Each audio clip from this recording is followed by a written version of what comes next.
नमस्कार सर। जागो express news में आपका स्वागत है सर। धन्यवाद। और आज जरूर चर्चा करेंगे सर शिक्षा को लेकर जो है। डॉक्टर प्रेम शंकर दुबे जी, आप आईआईटी बेचू के साथ साथ काशी के दो टेक्निकल इंस्टीट्यूट के डायरेक्टर भी रहे हैं। आप भारत की युवाओं की समस्या पर क्या सोचते हैं सर, जो है इस पर आप जानकारी देना चाहेंगे? देखिए, ये प्रश्न बहुत ही गंभीर है और पूरे भारत के भविष्य से जुड़ा हुआ प्रश्न हो जाता है। निश्चित रूप से इस पर जो है कोई बहुत ही अनुभवी शिक्षाविद जो कि वैज्ञानिक बैकग्राउंड का हो, वही शायद कोई बात कर सकता है।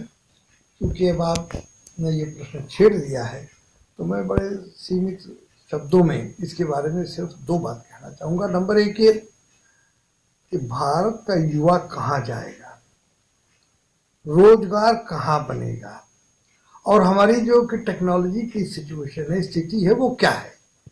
आज अगर ये मोबाइल खराब हो जाए तो इसका एक छोटा सा बल्ब भी हमारे पास नहीं है, इसकी बैटरी भी हम आयात करते हैं, इसका एक एक स्क्रू और नट बोल्ट तक हमको आयात करना पड़ रहा है।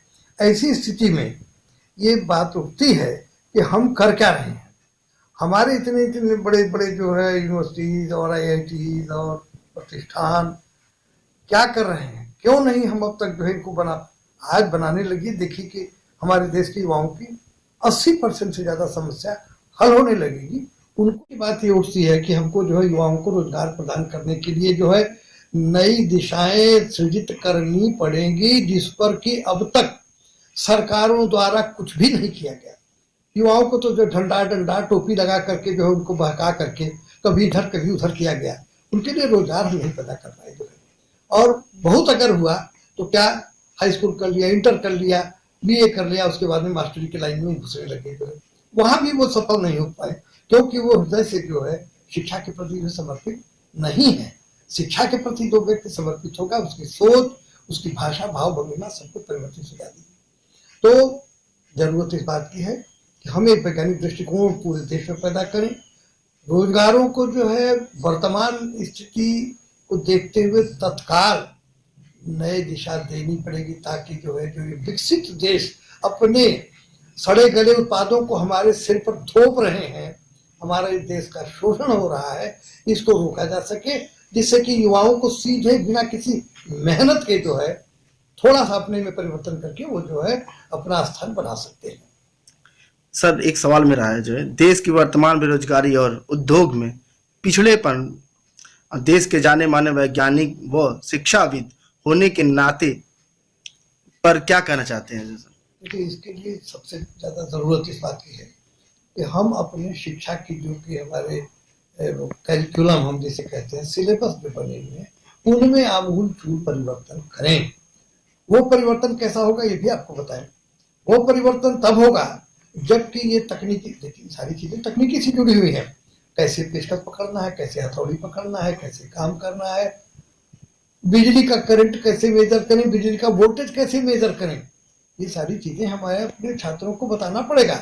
जबकि मैं आपको बता सकता हूँ बड़े दावे के साथ, मैं दो टेक्निकल इंस्टीट्यूट का डायरेक्टर रहा हूँ, मैं जान रहा हूँ, सैकड़ों इंटरव्यू मैं कराता रहा हूँ। छोटे छोटे सवालों का जवाब जो है हमारे इंजीनियर्स नहीं दे पाते हैं। क्यों? क्योंकि उनको उस दिशा में जो है शिक्षित नहीं किया गया। एक छोटा सा एग्जाम्पल आपके सामने रख दे रहा हूँ। ये राजनीतिक मुद्दा न मान करके या राजनीतिक टिप्पणी न मान करके सिर्फ इसे यथार्थ के रूप में इसका मूल्यांकन हो।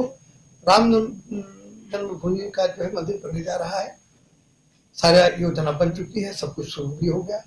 अब पता लग रहा है कि वहां तो जो है धंस रहा है, वो धंस जाएगा, जमीन में जो है स्टेबिलिटी नहीं है। भाई सवाल उठता है कि आपने जो है लोगों को न्योता तो दे दिया भोजन का जो है, लेकिन तैयारी कुछ नहीं की। ये क्यों हुआ? ये इसलिए हुआ कि हमारे जो कि विशेषज्ञ हैं, जिन पर कि हम जो है पूरा दारोमदार दे रहे हैं, वो इतने योग्य नहीं है। इसलिए हमको अपने कार्यकर्ताओं को, कर्मचारियों की योग्यता बढ़ाने पर निरंतर ध्यान देना पड़ेगा। सर, अब वर्तमान में शिक्षा की स्थिति पर क्या कहना चाहेंगे सर? वर्तमान में शिक्षा की स्थिति के बारे में मैं सिर्फ दो शब्द कहूंगा, जो कि सुनने में तो बड़ा टेढ़ा लगेगा सभी को। अभी कल मुझसे एक जो है बहुत बड़े प्रोफेसर हैं, उन्होंने हमसे ये प्रश्न पूछा कि भाई एक बात नहीं समझ में आती कि जब यूनिवर्सिटी वगैरह के वाइस चांसलर के चुनाव की बात आती है तो सवाल ये उठता है कि उसमें एक कमेटी बनाई जाती है जिसको कि गवर्नर या राष्ट्रपति महोदय जो है, जैसा केस होता है उसके मुताबिक उसका संगठन करते हैं। उस सर्च कमेटी उसको कहते हैं। वाइस चांसलरों की सर्च कमेटी में आज क्या हो रहा है, एक जज साहब जरूर रहते हैं। अरे भाई जज साहब हैं तो वकालत जहां हो रही वहां पर अपनी कलाबाजी दिखाएं। वैज्ञानिक इंस्टीट्यूट्स हैं या यूनिवर्सिटीज हैं, वहां पर इन्होंने कभी क्लास लिया ना, ये छात्रों की समस्या को जानते हैं, न पुस्तकों की समस्या को जानते हैं, न क्लासरूम की समस्या को जानते हैं। ये किस आधार पर फिर किसी अच्छे वाइस चांसलर का चयन कर देंगे। बल्कि एक आदमी ने हमसे उलट करके ये सवाल कहा कि जब जजों के सिलेक्शन की बात आती है तो थोड़े से वकील या कुछ लोग जो है मिलकर के कॉलेजियम, तब उसमें क्यों नहीं आप यूनिवर्सिटी के वाइस चांसलर और प्रोफेसर एक्सपर्ट्स को बुलाते हो भाई कि ये जज साहब ठीक है कि नहीं है, इनकी एक्सपर्टाइज और इनकी जो गति है कार्य करने की वो सही है कि नहीं। 200 मुकदमे जो है एक एक दिन लगा दिए जाते हैं और 5 भी जो है डिस्पोज नहीं हो रहे हैं, जिससे कि असंतोष बढ़ रहा है। रोजाना जो है मर्डर हो रहा है, 50-50 साल से लोग जो हो रहे हैं कि अब फैसला हो जाएगा, अब फैसला हो जाएगा, नहीं हो रहा है। लड़के हैं, नई उम्र के लड़के हैं, उबाल खा जा रहे हैं, चलो हम ही फैसला कर देते हैं। अभी भाषा बोली जाने लगी है कि अब हम ही फैसला कर देते हैं। इन सब चीजों को कौन ध्यान देगा भाई। ये हमारी शिक्षा नीति की और शिक्षा में जो कि हम जिन लोगों को ले आ रहे हैं उनकी कमी के कारण ही हो रहा है। इसलिए शिक्षा में चयन पद्धति जो कि है बड़ी ही साफ होनी चाहिए। अगर चावल ठीक नहीं है, अगर पानी साफ नहीं है, अगर दाल साफ नहीं है तो न खिचड़ी बन सकेगी, न दाल भात बन सकेगा, न खाना सही बन पाएगा। भारत की स्थिति इस समय इसी प्रकार से मति भ्रम में जो है ये सब हो रहा है। और उसके पीछे कारण जो क्या है वो कहना तो उचित नहीं है, बदले की बात एक ही है। मंत्री जी लोग जो है सब सर्वज्ञाता, सब संचालन करने की कला में निपुण अपने को मानने लगे हैं। और ये लोग जो है हर जगह अपनी नाक भिड़ा करके खाली एक काम, रोजाना इलेक्शन। भारत में रोज इलेक्शन, भारत में रोज इलेक्शन हो रहा है, ग्राम प्रधानी से लेकर के राष्ट्रपति तक का इलेक्शन। अरे भाई क्या है, एक दिन में इलेक्शन करा लो। ग्राम प्रधान से लेकर के सरपंच प्रपंच क्या क्या क्या जो है जितने प्रपंच है सबको करके खत्म करो। युवाओं को काहे छेड़ रहे हो बार बार, जो है पैसा भी खर्च हो रहा है। पटवारी खोजिए, अरे नहीं साहब तो लिस्ट बना रहे हैं। तहसीलदार को खोजिए, साहब लिस्ट बना रहे हैं। कलेक्टर साहब को खोजिए, अरे वो तो गए हैं मुआयना करने के लिए। ये इस तरीके से प्रशासन चलेगा, इस तरीके से देश विकास कर पाएगा। और इस तरीके से क्या हम लोग जो है जो उन्नतिशील देश हैं उनका सचमुच में मुकाबला कर पाएंगे। ये तो हमारे नेताओं को अपने दिल पर हाथ रख करके जो है इस प्रश्न का जवाब खोजना पड़ेगा।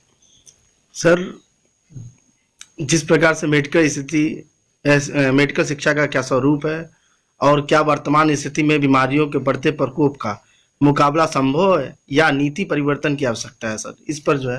ये तो आपने बहुत गंभीर प्रश्न उठा दिया कि मेडिकल की नीति अगर सही होती तो आज तक कोई भी डॉक्टर भारत में यह कहने के लिए तैयार नहीं है कि मैं कोरोना की प्राथमिक जांच के बिना भी बता सकता हूं कि इसको कोरोना हो रहा है या होने वाला है। जो ऐसा क्यों है, क्योंकि हमने कभी वायरोलॉजी एक सब्जेक्ट होता है जो है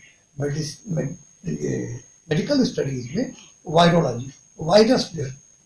आज जो है लड़के और डॉक्टर ये कहते हैं हमें क्या जरूरत है इसकी, हमें इसकी जरूरत क्या है, वायरस है तो हम तो कोई एंटीबायोटिक दे देंगे, एंटीबायोटिक से हम काम चला लेंगे। एंटीबायोटिक न हुआ वो तो जो है बिल्कुल ब्रह्मास्त्र होगा हर चीज के लिए, जो है वो तो तरीका है नहीं। जब तक से कि मुझे मालूम नहीं कि मेरा जो है मेरे घर पर आक्रमण जो हो रहा है, हमारे देह पर जो बैक्टीरिया और कीटाणु वगैरह वगैरह जो भी नाम देना चाहेंगे वो आक्रमण कर रहे हैं, तो वो है कैसे, उनका रूप कैसा है, उनका गुण कैसा है, ये बिना जाने हम कैसे कर सकते हैं। और आज की स्थिति जो भारत की है कोरोना को लेकर के वो ये है कि एक भी डॉक्टर ये बताने की स्थिति में नहीं है कि कोरोना दिखता कैसा है, उसको देखेंगे किस मशीन से, और पीछे दौड़े जा रहे हैं। कोरोना के हम दवा तैयार कर रहे हैं, कोरोना का हम सब कुछ कर रहे हैं। अरे जब देखा ही नहीं चोर को हमने, तो हम किस रंग से उसको पकड़ेंगे। चोर को पहले पहचानो। और वायरोलॉजी की स्टडी, बैक्टीरियोलॉजी की स्टडी जो की है ये बिल्कुल नहीं हो रही, क्योंकि हमारे मेडिकल शिक्षा में सबसे बड़ी बात जो कि ग्रहण करने वाली होगी वो ये है, पैसा पैदा करो, पैसा पैदा करो। डॉक्टर जो है वो पैसा पैदा करने के बारे में सोचता है। ऐसे लड़के, मैं आपको बताऊं कि मैं फार्मेसी में भी क्लास जब लेता था तो लड़के हमसे पूछते थे, सर ये दवाइया के जो होता ना, और नाम बता दीजिए हमको डॉक्टर, और अब बताइए क्या करोगे तुम? तुम्हें दवा बनाने के लिए यहाँ पर बुलाया गया है, वो सिखाएंगे हम, या तुमको जो है दवा और उसके जो क्या अल्टरनेटिव है वो बता दें? तो एक लड़के ने खड़े होकर के कही दिया अंत में कि सर नौकरी तो मिलेगी नहीं, कम से कम दवाइया तो कर लेंगे, 4 रुपया पैदा कर लेंगे। ये हालात है हमारे देश के जो है लड़कों की, वो पढ़ना नहीं चाहते हैं, उनका ध्यान प्रमुख रूप से पैसे पर। तो दिक्कत तो वहीं का है, सुधार की जरूरत है। बहुत बहुत धन्यवाद सर, आपसे बात करके बहुत अच्छा लगा सर। नेक्स्ट टाइम नेक्स्ट कोई टॉपिक पे, अलग टॉपिक पे चर्चा करेंगे सर। धन्यवाद बहुत। बहुत धन्यवाद आपको।